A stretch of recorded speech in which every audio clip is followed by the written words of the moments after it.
great national importance. But because Parliament has gone out of Kampala to go visiting, I want to use this opportunity through you to address the country on a very, very urgent matter that needs immediate and urgent attention by the executive. There is a water crisis going on in Luzira prison.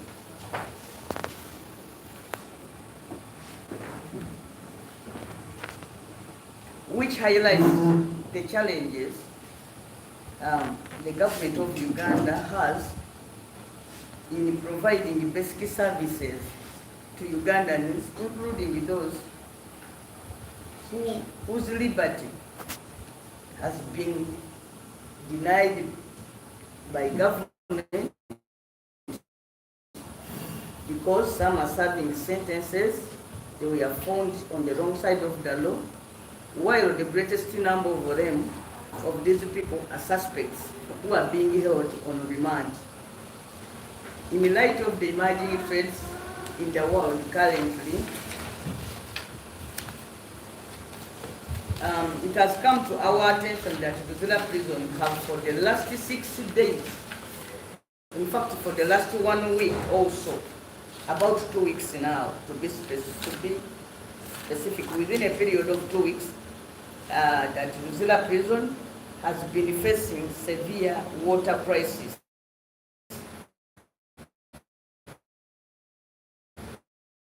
It has occasioned an outbreak of dysentery. However, the prison officers are not letting the public to know. I've got this from reliable sources, Luzira, and the inmates are already down.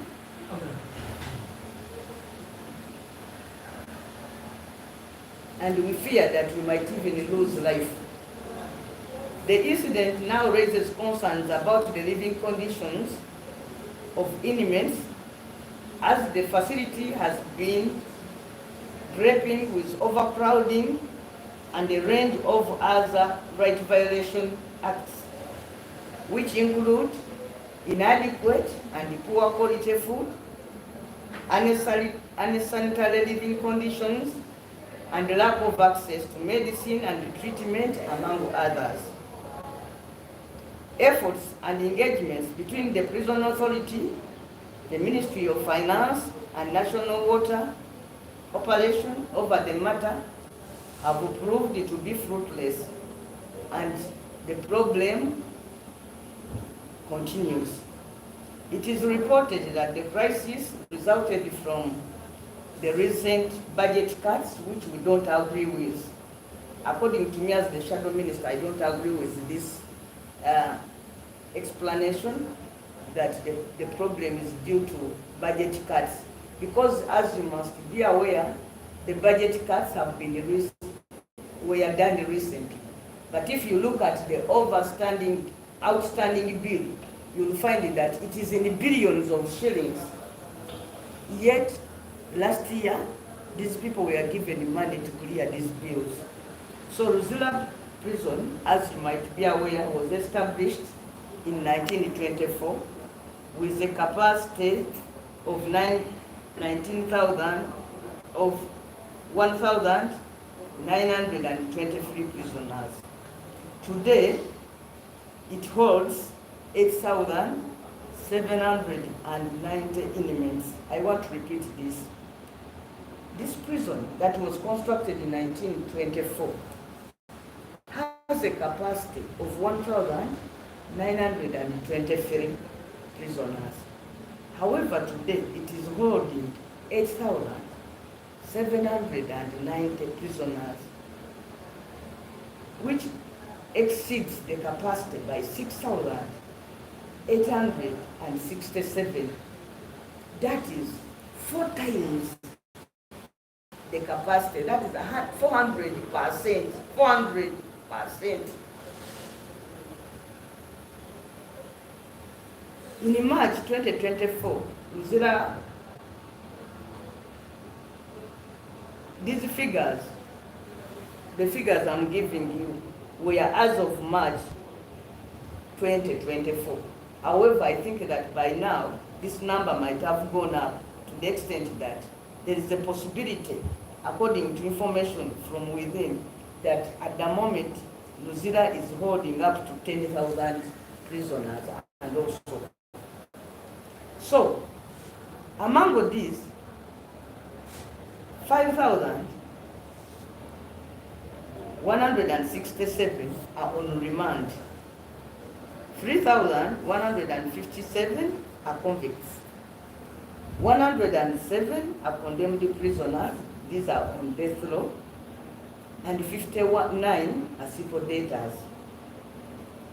The prison also reported a staff population of 2,653 people.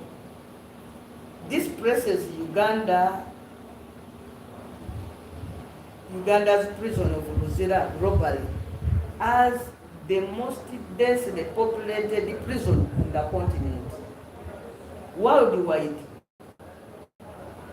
we are at number 3 among the densely populated prisons in the world. We are at number 3, with Haiti and Congo taking number 1. So on the continent, we are only next to Congo. In the world, we are at number 3 as having one of the most densely populated prisons in the name of Luzira.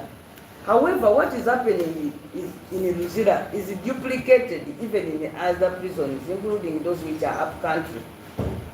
One of those places that are worst hit is Kitalia, where you find that some people don't even have a place to sleep in. That some prisoners these days spend the night standing, and this is no exaggeration, but the real facts on the ground. As we speak, Luzira, like other prisons, face a challenge of infrastructure, with even the few existing buildings dilapidated. Much as this reflects on the level of crime in the country, it also has an implication on the sentencing powers handed to magistrates, yet the government's agenda doesn't emphasize appropriate financing of courts, police, and prison systems in regard to timely investigation and disposal of cases.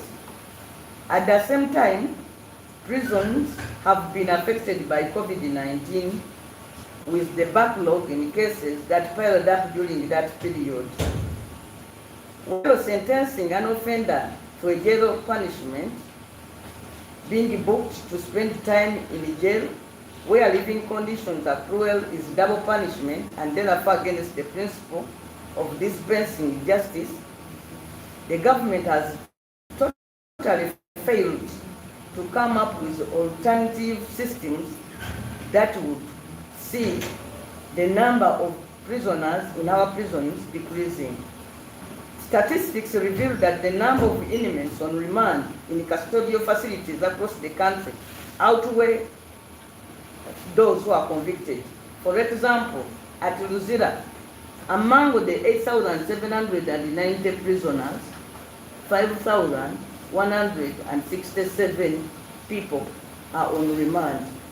According to 5,167 innocent people in Luzira, because a person is presumed to be innocent until proved guilty. We have seen a situation where it seems that the courts of law are abusing their powers, overstepping their mandate, and enjoy keeping the people in prison. A case in point is that of Sam Okanya. Sam Okanya is a Ugandan who has been abroad. When he returned, he was arrested and charged of being a public nuisance. Then he was given bail.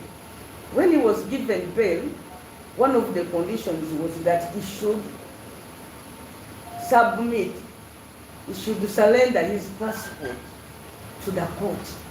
Eventually, Sam Okanya proved that The very reason that he returned to Uganda was that he had lost his passport.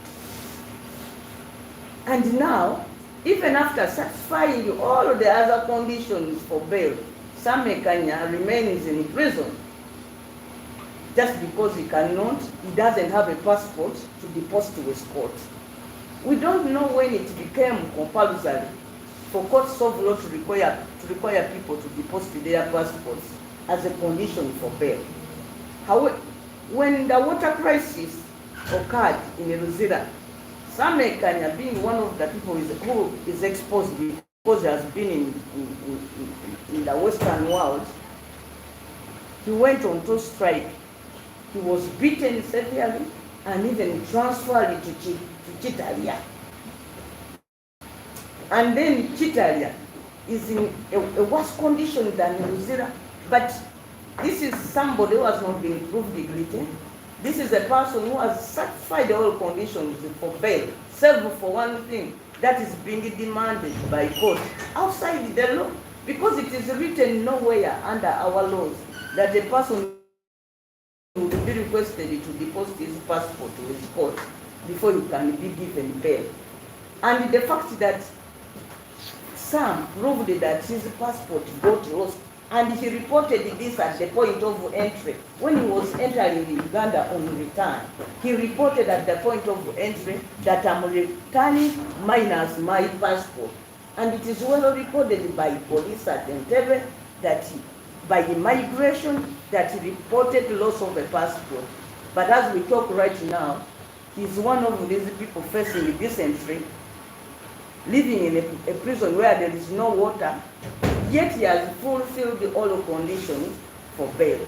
But Sam Kanya is just one of the many people who are being held in prisons when the actual fact is that they would be free men. It is only that we know him, but there are so many other people who are in Luzira who are not supposed to be there. They have been there for years, they are not being taken to court. There is a category of people who are said to have been, when you go to court and say now you have been sent to the high court, and you wait for up to 5 years, nobody takes you to court, and you are not serving a sentence, but you are waiting for a day when you will be put enrolled on the high court list to go and now start to go and defend yourself. What we are trying to say now is government has no liberty to keep people in Luzira and other prisons when they don't have facilities to sustain them. Like now, there is no water in Luzira. There is no water. And, Luzira, they use waterborne toilets. And once you don't have water, you don't have toilets. So why should we continue incarcerating these 5,167 people who are innocent? The fact that people are told to pay money as a condition for bail should also be abolished, and the court resorts to what they call the court bond. Because with the court bond, it is the court that stands in instead of sureties. And the court say, we know Nambooze, she lives in Mukono, she's a registered citizen of Uganda, this is her ID, we know her location, she has been in prison for this time, the case is not taking over, this person should go out and be on bail. Instead of keeping the people, they can't feed them, they can't, if you look at our budget, you will find that this year's budget, Parliament provided no money, not even a single coin for beddings for prisoners or their uniforms. So how do we expect these people to survive without even the basic things like food? They eat once in a day, and the type of food they are fed on, even a kind person cannot feed his pig on the food that is given to our people in Luzira, in Italy. And we shall not wait until we become prisoners for some of us to come out and say that there is something wrong happening here. I think this is something that should be picked on by all free men, because Today, you are a free person. Tomorrow, you might be one of those people in Luzira. And we should advocate for better conditions for our prisons when we are still free men. That's why I want to call upon you, colleagues in the media, to join me. First of all, there is something that needs urgent and interim measures. That is the fact that national water has the guts to disconnect prisons. There are some things which should not be, even thought about. That national water can, for any reason, disconnect Luzira prison. I mean, to me, that is, carelessness, cruelty of the highest order. First of all, both of these institutions are government institutions. And a government, how can a government institution lay siege on another government institution? Really? So, if there is no water in Luzira, that means people should be, we should open the prisons and people go home. However, what I want to say is that we have heard about presidential directives. This is where we want a presidential directive. That Mr. Museveni, you order that national water connects all prisons without any delay, immediately, within the next 24 hours. We want to see Luzira back on the water grid. 2, it is time for Uganda to review and reform the criminal justice process as a whole, from arrest, release, and also investing in crime prevention and reduction. In Uganda, the government is talking about expanding prisons, but I want to tell them that that is outdated. In the modern world, we are no longer expanding prisons. The modern world is talking about alternative punishment and then prevention of crime resulting from early detection, that you equip police so that people don't commit offenses. But then there are even other laws that are redundant, that are not supposed to be on our statute books. Like, the other day MPs here were arrested and charged of being, Honorable Semuji was charged of being a common nuisance. Such offenses have been abolished in most independent countries apart from Uganda, where you still find the people charging others of being idle and disorderly, being backbones, being nuisances.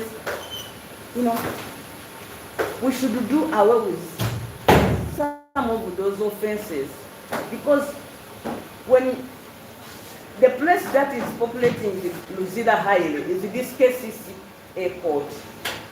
People who are arrested for hawking, trading along roads, such people should not end up in Luzira. Taxi drivers, conductors, tutors, this KCC airport on average sends about 50 people to Luzira every day. Yet, all of those offenses that are charged by KCC airports are not supposed to be cases that would cause an arrest and detention of anybody. 2, we are suggesting that government should substitute most of the punishments with fines. Even paying a fine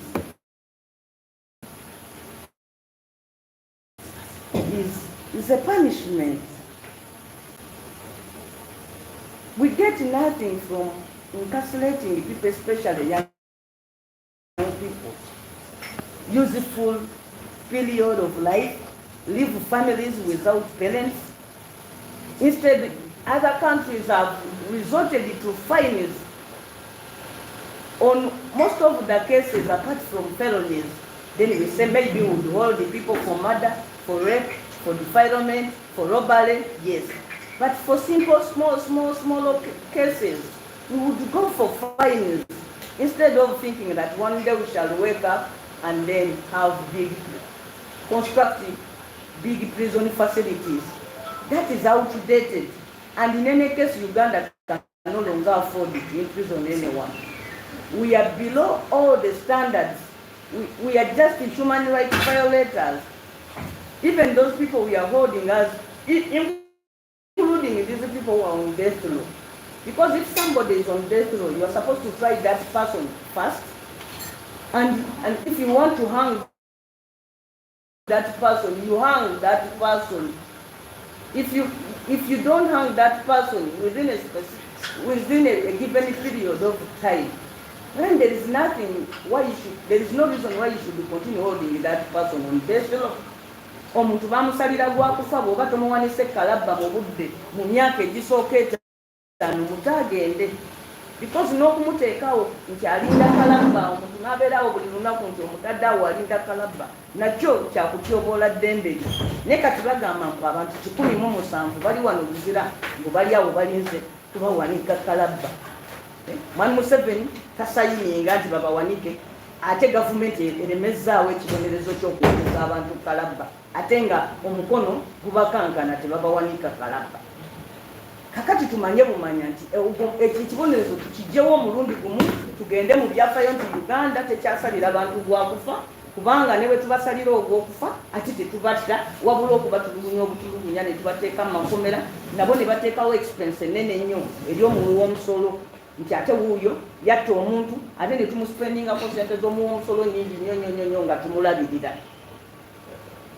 Ekirala, one time when I was serving on the Human Rights Committee of Parliament, we went for a benchmarking trip to Mozambique. One of the reasons we went to Mozambique was to benchmark their system that has privatized prisons of money. We went to Mozambique, we benchmarked, and I think it is high time Ugandans serving sentences are given an opportunity even to go and work for companies, including foreign companies. Some of these people you see working here from China, prisoners. We have so many places that needs man labor, but then we continue incarcerating people who are not productive. Even where they are productive, they are being misused, and the funds that are raised through their hard work is stolen because there is no proper system that provides for such an arrangement. So lastly, I want to request Mr. Museveni to remember that as a fountain of honor is expected, especially on important days like Christmas, Independence Day, to pardon people. There should be a massive pardon. You know, there are so many people who have really been in prison for so long. We imprisoned other people that are different from those we sent there. One time I saw this lady Muleba when I was there. Mujukira omukyala gwe bayita Muleba yakolanga na prisons. Mutuuka emalayo emyaka 3. Mwe mwasiba muvubuka ali e Luzira mukadde. Oyo omuntu lwaki tomusonyiwa? Gavumenti ki president gwe wabaaki atasonyiwa? Abantu ne babeera eyo ne bavundira eyo ne tuyita ku nnaku enkulu, ku Christmas, ku Pasika, ku Independence, ku ki. Naye nga mulina president mu ggwanga atalina kisa, atasobola kusonyiwa ku basibe. Weetaagawo ekisonyiwo ekyannamaddala eri abantu abamu babasumulule. Ekirala is our people who were imprisoned for political reasons. Some of them are now before court martial. And do you know what? Even those who go through court martial some end up in Luzira, others in Italia. We are demanding for the unconditional release of these people. First of all, they were imprisoned for no offense. 2, the government that imprisoned them does not have capacity to hold them. Like as I've told you, right now, prisoners are suffering with dysentery in Luzira because of the water crisis. So we are demanding the release of our people. Those who were arrested for political reasons, Mr. Museveni, you know them. The other time you made us even produce a list of those people and we handed it in. We are demanding for their unconditional release. 2, we are asking courts of law to reduce the requirements for bail. Bail should be as cheap as possible. The only reason that a court should fix conditions for bail would be to ensure that this person would return, but not prohibitive terms. You tell somebody, bring your land title, bring your birth certificate, bring your mother's birth certificate, go and tell us, bring a letter from your Kirani reader, go and bring this, go and bring, and then at the end of the day you say, pay 10 million in the cash. That is already prohibitive. And the problem is when our people pay their money for bail, when the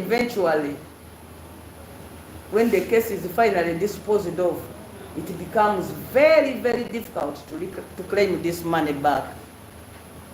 For us, opposition political parties have lost a lot of money. We have tried to reclaim that money, but it is so difficult. Somebody can send you to Mars and you return before the courts can refund the money that you gave them during the bail. And that shows that at times, even this money is not banked. There's something, under table dealings, even including money that is paid in the bank side. I tell you, Ugandans are so bold when it comes to stealing, including money that is deposited in the banks. Some of this money doesn't find its way on government accounts. That's why when somebody is released and he goes back to claim the bond money, they make you walk until you give up. So basebo ne banyabo chenzo bagamba ko wano nti kukomera lye Luzira yabaluseyo ibananga abantu balya mmere ekiduka n'ekyomusaayi bayita dysentery, abasibe balwadde wadde omwogezi w'amakomera akituulidde agaanye okukyogera nti abasibe balwadde. Naye nze nga shadow minister nafunye abampadde amawulire mu ngeri ey'ekyama naye nga yeesigika nti nno okuva ewiikisi nga 2 kati n'omusobyo aba national water basalako amazzi ku kkomera ly'e Luzira, ekivuddeko abasibe okulwala endwadde nnyingi nga mwe muli n'ekiddukano ky'omusaayi olw'obujama bwe balimu. Ne bw'ogenda obugenzi wali mu ddwaliro ly'e Luzira n'oyingirako ku toiletisizaawo osobola okutegeera kye ŋŋamba. Gavumenti eno yeeteeka kusiba abasibe abangi nga n'abasinga basibirwa bwereere bambi, abalala nga basibirwa obusangosango, abalala nga bali ku limandi naye nga bamazeeko myaka na myaka tebakyatwalibwa na mu kooti. Bagamba mbu bamukuba ekibaluwa alinda high court lw'erituula, abantu ne bamala eyo mu kkomera emyaka 5. Balya n'omuntu alina akabizi ke ng'akagala asobola obutakawa akawunga kali ke bawa abantu baffe Luzira. Bwe batwala enku bajja eyo mu byalo balaba batema miti mibisi ne batikka eyo mbu batwalidde abasibe enku bafumbe. Kegamba ekiri eri mu kkomera nnaku njereere, abasibe abagagga bo beefumbira batuula wali ne balya emmere, oba abasibe bano abakungu abo be batwala nga baziza ate agasanga mwattu ate be bali kugasanga aganagomola ne batuuka nakwefumbira. ne mu bajeti yaffe gye twakoze omwaka guno temuliimu wadde 10 ekyokugulira abasibe ebyokwebikka. Kakati gavumenti bwebanga terina ssente za kuyimirizaawo makomera, kati esaana ate erekeraawo okubanga eyagala ennyo okusiba abantu. Tugamba bwe tuti gavumenti esaana erowooze ekyokuteekawo embonereza y'abantu empya. Twagenda eyo e Mozambique okukoppa ne tusanga nga yo gavumenti bwekwata olumala okuvunaana ne kusalira ekibonerezo ng'ekukwasa omusuubuzi oba alina kampuni y'abazimbi oba y'abakozi ba nguudo oba alina faamu nga bakutwala eyo ng'okolera eyo mu bantu abali private. Abamu babatikka ne ku nnyonyi ne babatwala ne mawanga g'ebweru ne bapakasa ate n'omusibe ne bamuwaayo ne kasente nga nnyuka. Ekirala tusaba abalamuzi bagende nnyo ku bibonerezo ebyokutanza omuntu. Nakyo kiruma ku busangosango ng'oggyeko ogw'obutemu, okukwata abakazi n'okusobya ku bwana obuto, obubbi obw'okukuba obwa kkondo. Naye gino emisango emirala gino emisaamusaamu abantu babaweesa engassi nti saavisi biterebwemu nnyo amaanyi kuba kati ebiriwo babikola mu ngeri ya lusaagiriro teri siriyasi. Emisango emirala ka KCCA kekajjuza lya simanyi kulabya oyita emmotoka Luzira ne babonaabona beebo bemuwulira abali kati abali abalwadde. Luzira ejjudde.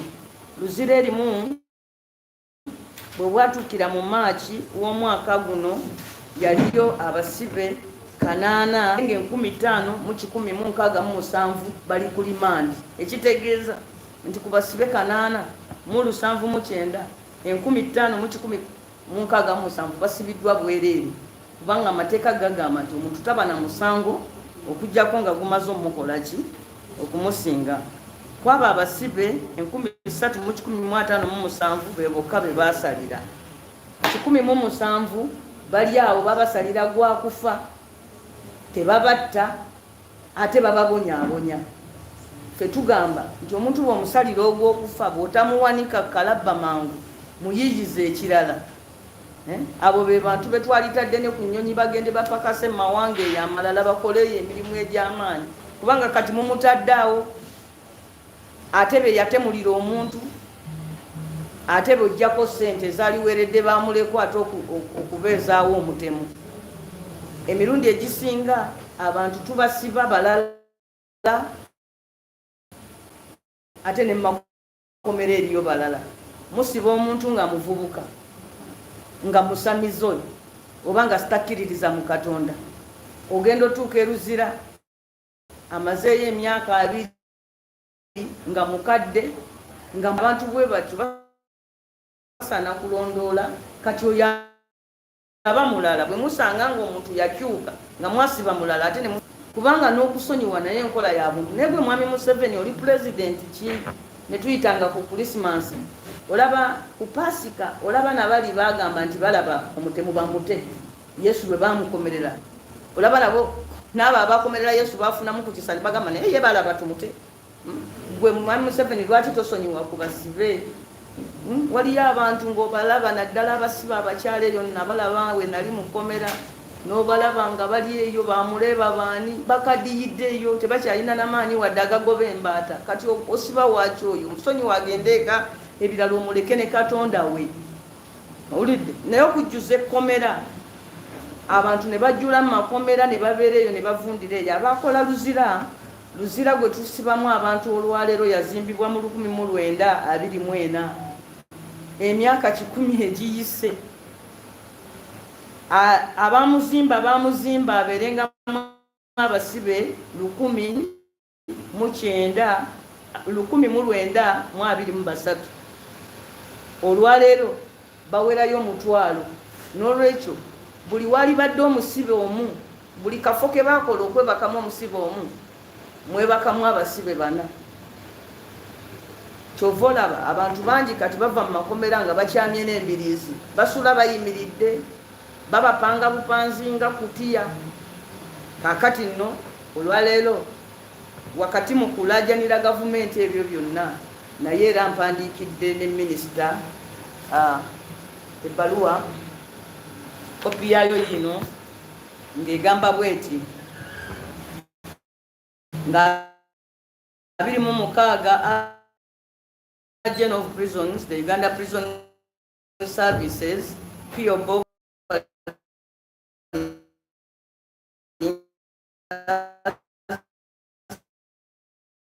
pertaining to your institution. I will be joined by some members of parliament sitting on defense and internal affairs belonging to the opposition, clinical staff, and a group of journalists. A favorable consideration of this matter for God and my country, yours, Bachireke Nambooze Betty MP, Shadow Minister for Inter. I intend to start this visit on this week. Thank you. Basebo ne banyabo kakati olwokuba nti noffe ab'opposition ogwaffe gwakuwa alternatives na kubeera bakalabalaba nsazeewo constitutinga y'ettiimu tugende nga minisita ngende nambula amakomera nga ntandika n'eri Luzira ku Monday. Mpandiikidde abakulira amakomera banteekereteekere era nammwe ab'amawulire nja basaba mu bbaluwa yange nkitaddemu nti nammwe babakkirize tugende ffenna sirabamu buzibu, tugende tulabe ku basibe naffe tukomewo okwogera eri parliament n'okukola obuvunaanyizibwa bwaffe nga aba shadow minister nga tumaze okwetegerereza ddala mu kulambula kuno mu ngeri ey'enjawulo. Njagala n'okulaba ku basibe abasibiddwa wakati wa 2021 n'olwaleero nga bakwatiddwa nga baana baffe ab'opposition ffe bye tukakasa nti basibirwa bwereere. Simanyi bano bankusanze oyambadde kasaati kamyufu, simanyi kakofiira, era nga tusaba mwami Museveni nti omujjuzo guno oguli makomera ekimu ku kiguleetayo kusibira bantu bwereere.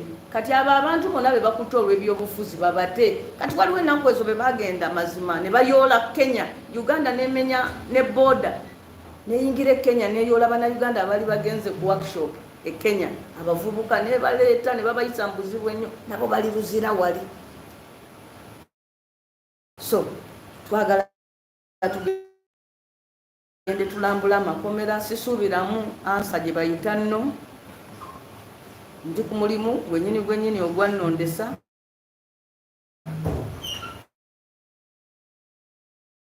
Naye nga nabiri byensoose okwogerako bikulu. Ekirala, mwami Museveni omanyi nnyo okulagira ebintu n'olagira naye kati kino nkikutumye ekiragire tekisoboka, tekisaana n'obuwemu kyabuwemu nti national water yasazeeko amakomera amazzi tuwadde essaawa 24 nga national water emaze okuzzaako amazzi ge Luzira oba ebanje kasita gavumenti y'emu. Kakati tuli wano essaawa zino ziri 7 n'eddakiika national water abantu nga babasiba ebiliyoni zino zega Luzira, naye kyogamba nti esaze ku mazzi mu kkomera eri abantu baffe 5000 abatasingibwanga musango, ate nabana 3000 abasingibwa omusango, kuliko 107 bokka abasalirwa ogw'okufa. Bano tebasalira gwa kufiirwayo, naye ekikolwa kye bakoze kigenda kutta abasibe. So we are giving you 24 hours. Kati nze ndagira nga minisita kubanga Kayindo tafire ndowooza naye agenze eggulu, nze ndiwo mu kibuga essaawa 24 muzeeko amazzi.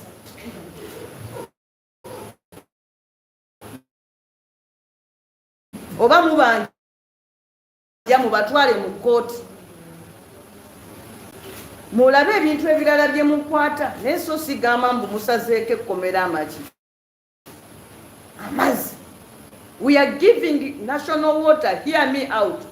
I'm saying this at exactly 22 minutes past 1 today.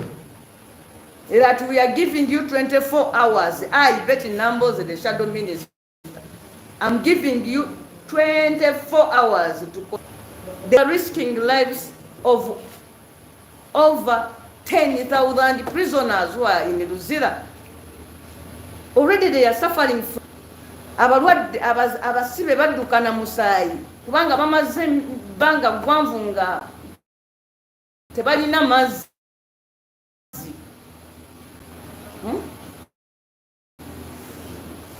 Toilet ziri wali basula ne kazambi ate bangi nnyo babasazeeko amazzi. Eno gavumenti kika ki erina ebitongole bya gavumenti ebibanja gavumenti n'owulira munno ate aba national water ate basazeeko amazzi ge Luzira. I mean, nti ministry ya finance eri awo bagaininga nabano bwe tunafuna sente tunabawa. Should we really bargain kulagira bazeeko mazzi abasibe mbate bagendeeka musigaze bali 117 be basalira ogw'okufa bandoza bo ne bwe mubatta bo babasalira gwa 5 bwe banga Luzira teri mazzi bo bano baddeyo ewaabwe bwe mulifuna amazzi yate muddamu baaki omuntu nga tannasingibwa musanga akola ki mukomera 24 tujja naffe kusaba abasibe. Omanya abasibe abo gye bali eyo force number. Nalabye omukulu akulira omwogezi w'amakomera yawandiikidde abano mbutu basaba abasibe mubere hear this. The affected prisoners and the staff are urged to remain calm as long-term solutions are being solved. Bahine yawandiika basaba abasibe mutugumintirizeeko nga bali mukomera basula ne kazambi nga tebalina mazzi kati baguminkiriza eki. Nanga abasibe mbagamba temuguminkiriza musawa 24 bwe ziyitawo nga amazzi teganadda abasibe temuguminkiriza. Era waliyo omusibe omusame okanya yekalakasiza olw'obutaba n'amazzi ne bamukuba ne bamukyusa ne bamutwala n'ekitalya. Abakubye essame tugenda bakolako ng'abantu ekirungi abamanyi tugenda bawawaabira ng'abantu. Omusibe naddala ng'ali mu mbeera mbi abeera n'eddembe okwekalakaasa because buno bulamu kufa na kuwona. Balwadde ekiddukano ky'omusaayi temuli mazzi ate oli ayogeddeko mumukubye mumugye ne Luzira mumututte n'ekitalya ate mu mbeera esinga okuba embi. Naye nga Sami ekimusibya ki bamukkiriza okweyimirira naye nga passport kooti ejagala naye nga passport yabula ne kooti nammwe mwekubemu. Okweyimirira omuntu kuteekwa kubeera kwa sente ntono nnyo kumpi tekyetaagisa na sente. Twetaaga eki kukakasa nti ono gwe bakkiriza okweyimirira n'akomawo. Waliwo abamweyimiridde era ne bwatabana bamweyimiridde ne kooti yennyini esobola okweyimirira omuntu kye bayita kooti bond. Naye bo bano kati okweyimirira kw'omuntu bakufudde kuzibu nnyo. Omuntu ng'asaba omweyimirira bamusaba ebintu ne weewuunya oba ddala ekigendererwa kyakussa mu nkola constitution kyeyalagira nti omuntu atannasingibwa musango aba talina musango era aba talina nsonga emusibya oba bakola kiremya.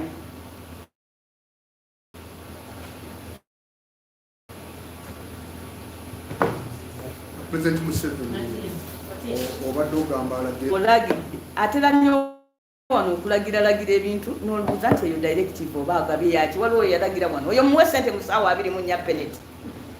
Kakati Mwami Museveni gwe wakuba ekirayiro n'ogamba nti ekimu ku byojja okukolako ye welfare y'abantu.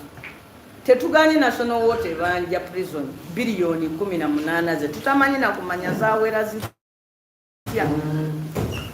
Lagira bazeeka amazzi si Luzira wokka naye ne prison zonna. In fact national water toteekwa kusalako prison mazzi, toteekwa kusalako malwaliro mazzi, toteekwa kusalako university mazzi, olina kusala magezi n'obanja mu ngeri endala. Waliwo ebitongole ebitasalwako mazzi bayiye engeri endala ey'okuvunaana ey'okubanja source disconnection, kubanga kino kizingiramu obulamu bw'abantu bangi, ng'ate abantu abo tebali awo lwa kwagala kwabwe, baliwo lwakuba Uganda gavumenti yabasaawo. Ate abasibe tetubatwala eyo okubabonereza, tubatwala eyo okubagunjula, okujjako bano be basalira ogw'okufa. Ate ne bwe basalidde ogw'okufa bw'otamuttirawo naye oba olina omuyisa obulungi era n'ebyokumutta n'obivaako, kuba toteekwa kuteeka muntu ku death row myaka ali awo buli lunaku akeera alowooza oba banzikanja oba banzikanja. Ebyo tebikkirizibwa, kubanga omuntu ne bwaba mutemu ate naawe tomukolerako butemu. Like it gotta mutemu, oyagala ono mubonereza kuba yatemula naye ate naawe okola bya butemu, kubanga omuntu asala ku mazzi Luzira prison mutemu, sebo gwakulira woota. Tujja gamba abantu abalina abasibe bajje bakulabeko awo, osalako otya prison amazzi, okisalako otya amazzi, kati abasibe bakole ki? So that is it. Ekirala mpozi kyenjagala okusaba Mwami Museveni mu Luganda, Mwami Museveni lwaki tolina kisa? Tubeera tutya ne pulezidenti atawulikikako nga yasonyiye ku basibe ku Ssekukkulu, ku Yidi, ku Easter, ne bali abakomererayo Pasika n'otasonyiwa ku basibe, okujjako abo balondamu olw'ebyobufuzi bye omu oba babiri. Lwaki olina omutima omubi? Abantu abamu tuba abasiba nga beekuba dda mu mutima nga bakyuka. Zira emyezi 11 nga nina omwana, naye omwana wange abakyala abali eri be basalira ogw'okufa mu kondemu be bamuleranga, bali bantu abamu bakyuka nadda. Nikwegamba ne muddaawo omuntu mumusalire ate mubayisa bubi, balya kimu, balya nga nsolo, ebibonerezo bye bataabawa. Kuba poliisi koti egamba oyo bamusibe emyaka 3, mwe ne mugattako n'ekyokumumma emmere, mwe ne mugattako n'okumumma amazzi, mwe ne mugattako n'okumumma bulangiti, ne mugattako n'okumumma awasula, naye asula kabirizi. Bwe kati bagamba nti ekitalya bw'osituka ogenda emmanju ekiro okufuuyisa osanga kasipesiko kavuddewo, kuba bepanga bwepansi bwe bati. And this is no exaggeration. Ekkomera baalikolera abantu 1,900, kati mulimu abantu 807. Osuubira ki ekiriyo? Nti buli wali ebasa omuntu omu wasulawo 4. Era kyenjagala tugende nammwe okulambula. In fact twagala bwe kuba ebintu ebimu twagala tubirabe tutuukizeyo n'akawungeezi, batukkirize nnyingireko ne mu prison ekiro, kubanga bino ebintu ebimu byogera nti abantu mukisa, but these are facts banange. Naye tolinda, bannayuganda temulinda kumala kufuuka basibe okutandika olwanirira eddembe ly'abasibe. Ffenna mulina okutwera ery'abasibe, kubanga gwe leero atambula ali obutaala, gwe musibe w'enkya. Mu Uganda bakusiba oba ozizza omusango oba tokoze eki oba tozizza. Koti bondi okumanya nti n'omuntu abantu abamu ku misango egitali gya naggomola, ku misango gye bayita misdemeanors, egyo abantu babaweesenge nga si baddeyo ewaabwe, bagende bakole, babeere ne famire zaabwe, ne makomera tetulina we tubateeka. Ekirala, okweyimirira kuteekwa okubeera kwa layisi. Mu butuufu ne ssente tezaaliyingidde namu, naye musaba ebintu bingi, tuwe passport, tuwe ekyapa ky'ettaka, lete milioni 10, lete baluwa yakwe bakuzalira, dayo lete birth certificate ya nyoko. Kwegamba omuntu noberanga omulemesa sasula mu banka kolotya oze buyise tuli kuddamu luli. Omulamuzi kikyaba yeetaaga ogamba genda omalayo wiiki 2 nga bwendaba oba nkukkiriza okweyimirirwa. Kama ngolabira ddala abalamuzi bekwasa balinga nabo abanyumirwa osiba abantu. Kyokka ate mutwavu wazaffe ab'ebibiina by'opposition bwe tujja eyo ne tweyimirira abaana bwe tukomawo okubanja ssente zaffe ng'emisango giwedde temuzizza. Ekyo temukikola ku ffeffeka naye bakikola ne ku bantu ba bulijjo. In fact abantu ba bulijjo abamu tebamanyi na kumanya nti kooti bw'ogendayo ne bakweyimirira omusango oba gukusinze oba ogusinze sente ezakweyimirira kasitodda mu kooti n'otuukiriza zikuddizibwa. Naye abantu abo sente zino nazo bazikumpanya, ezimu bazikolera lisiiti naye nga mu butuufu mu bitabo bya gavumenti tezituuse. Twategera n'otegeera nti waliyo abalamuzi abamu abakujjukujju ne bakkalaani baabwe bateekayo za akawunti gwagamba genda osasule ku eno naye nga mu butuufu osasula ku akawunti ye nga gwolowooza nti osasula gavumenti, sente ne bazigabana. Kyova olaba bw'otuuka okuddayo zibanja bakutiisatiisa butiisatiisa nti bw'onoolemera ku ssente tujja kuzaayo mu kkomera. Bassebo ne banyabo bw'obanga bakweyimirira omusango ne guggwa kooti erina okuddiza ssente zo. Nammwe abakooti mulekerawo otambuza abantu. Sipiidi kwe tubaweera ssente zaffe nga tuzze okweyimirirwa yeba ebeera sipiidi kwe muziddiza. Nze mbabanja ssente nnyingi nnyo, nina emisango mingi nnyo gye mbaddeko ku bbeero naye ssente zange zonna ezo baazitemerako ettaka. Otambula n'obwoya ne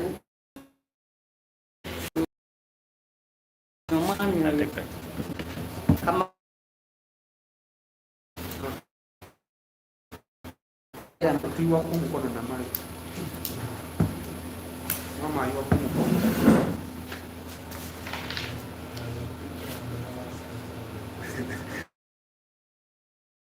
ngalo njagala ntuukeyo. If it is to feel, I feel with my own body. If it is to see, I see with my own eyes. If it is to hear, that I hear with my own ears. So kati ngenda kulambula makomera ndabe ne ku baana bannuuko era ne gye bujja eyo tujja kusaba n'ekitongole ky'abasirikale nakyo kitulage kwabo abasubira makomera agali mu barracks nayo tujja gendayo. CDF aninde mwami muwozi.